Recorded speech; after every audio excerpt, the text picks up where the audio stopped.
Donald Trump campaigned on shaking up the establishment. The swamp in D.C. has resisted every effort by President Trump to put America first, and instead of defending the president, Paul Ryan made the worst decision of his life. President Trump traveled to Brussels to attend the NATO summit. Ever since he was a candidate, Trump has questioned the usefulness of a military alliance that benefits Europe far more than the United States. The United States picks up the lion's share of the tab, while European countries shell out a fraction of the agreed-upon 2% of gross domestic product for their defense. Spending little to nothing on defense allows European countries to construct lavish welfare states while mooching off the United States' generosity for their safety and security. President Trump fired off a series of tweets blasting NATO allies for freeloading off the United States and taking advantage of previous administrations.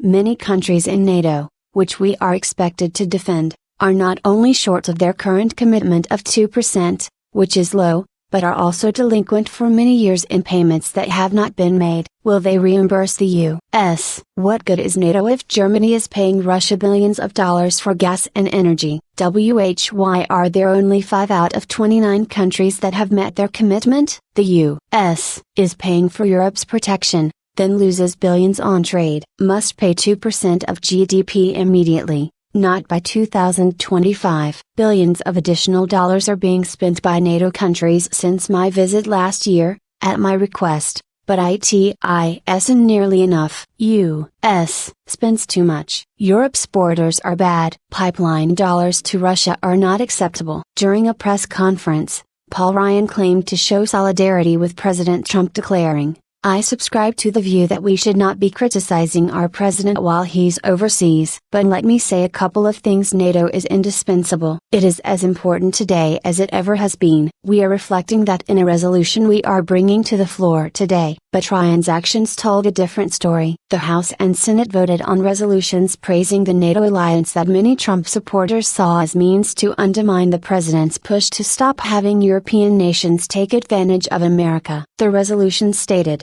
"The House supports keeping United States sanctions imposed against Russia and says it is essential for the United States to maintain and increase political, economic, and security support for the countries of Central and Eastern Europe." Trump has floated the idea of drawing down America's military presence in Europe unless America's supposed allies start paying their fair share for their own national defense. Ryan's resolution undermined this negotiating posture. Trump supporters agree with the president in questioning NATO's usefulness. The alliance was put together to thwart the expansion of communism into Western Europe after World War II. But the Soviet Empire collapsed for good in 1991 and Russia no longer has the economic or military might to reconstitute the USSR. Many Americans agree that it's right to question the foreign policy of past U.S. presidents that put the interests of the globalist agenda ahead of the United States. And that starts with examining why the United States is footing the bill for Europe when the European Union has the second largest economy in the world and the alliance's stated enemy no longer exists. And these same Americans are outraged that Paul Ryan would lead an effort in Congress,